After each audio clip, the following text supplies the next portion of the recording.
Hello, let's do one up. Puzzle 313. It's a 6x6 today. 6x6s, beginning of the week, are usually really good ones to start on if you haven't played one up before. So I always like to take Mondays, and if you're new to one up, I like to go over things very carefully and slowly. So if you see my solve time is long, it's because of the explanations. So anyway, it's not going to be a difficult one. Let's hit play, and I will explain the rules carefully. So you'll notice we have some bold borders in this grid. You can think of this game kind of like Sudoku if you played that, but if you haven't, don't worry about it. And if you have, it's got some major differences. So I don't know if that's a good thing, but the basic concept is every single one of these cells, we are going to be putting a digit between 1 and 6 in. But there's restrictions on what the digits can be, and that allows us to solve the puzzle, and everyone will get the same solution. So the rules to the puzzle that help you place the digits is we have these bold borders, like this one here, this one here, this one down here. These bold borders, if they're vertical, they split up rows, and if they're horizontal, they split up columns. You can see where, that's where the split happens. And it splits, say, this row into segments. In this case, this row has 2 segments in it. So this is going to be a segment here. These 4 cells are in a segment, and these 2 cells are in a segment. Segments don't really affect each other within the same row.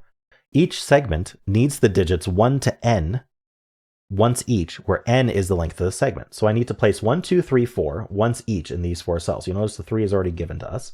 So we just need to put 1, 2, and 4 here. And then we need 1 and 2 over here. But keep in mind the columns have the same restriction. So even though this row says that this could be a 4, this column says it does not have to, it cannot be a 4, it has to be a 1 or a 2. So the shorter segment wins. And of course you still can't repeat any digits in any segment. So this cell can't repeat a digit in this segment, and it can't repeat a digit in this segment. All right, I'm going to start solving now. So you can see that this segment is too long. It needs a 1 and a 2, but we can't repeat a 1 in this row here, a single segment row. And so the 1 ends up here, and then we finish the segment with a 2. Now the remaining digits here are 2 and 4, but we can't tell the difference. We don't want to guess, because both of these could be 2 or 4 according to the columns, so we can't quite finish those yet.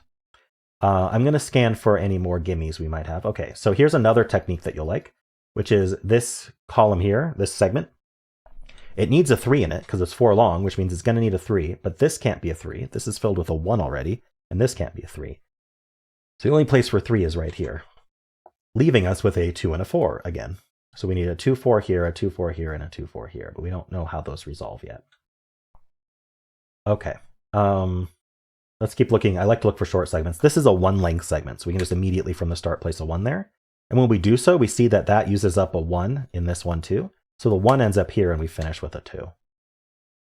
All right. This also has to be a 1 vertically. If you have a segment of a certain length horizontally, you're almost certain to find, you are certain to find a segment of the same length vertically, because we need the same number of each digits given by each row and each column.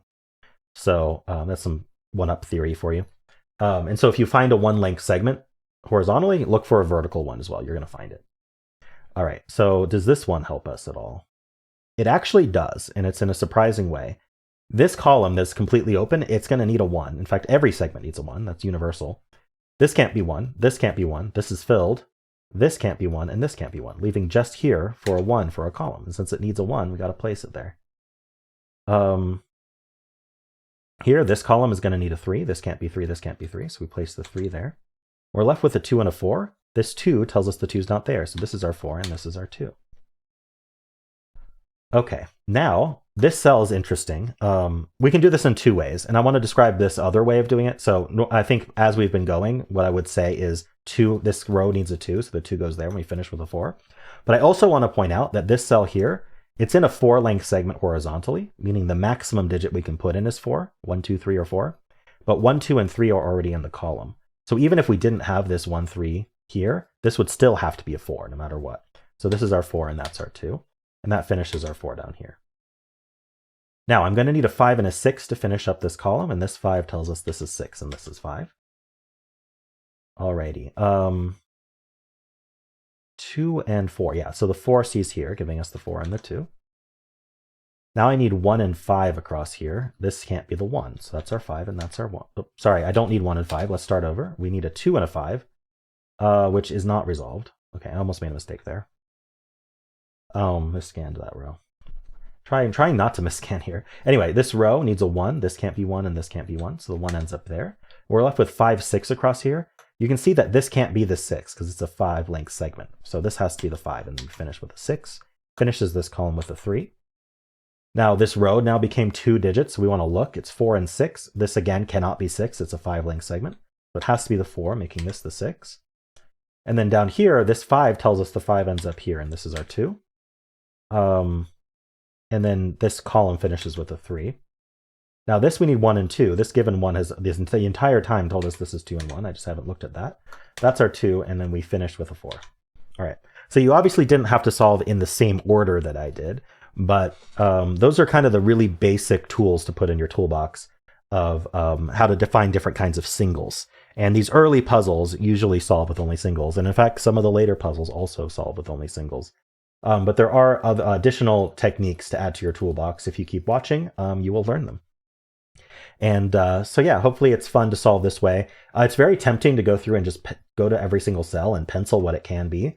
I personally would find that boring because you're basically doing busy work to start off a puzzle that's supposed to be fun. And then once you're done with the busy work, sometimes it's just then plonking the answer and you're like, what was the point of that? So we make the puzzles what we want to make out of them.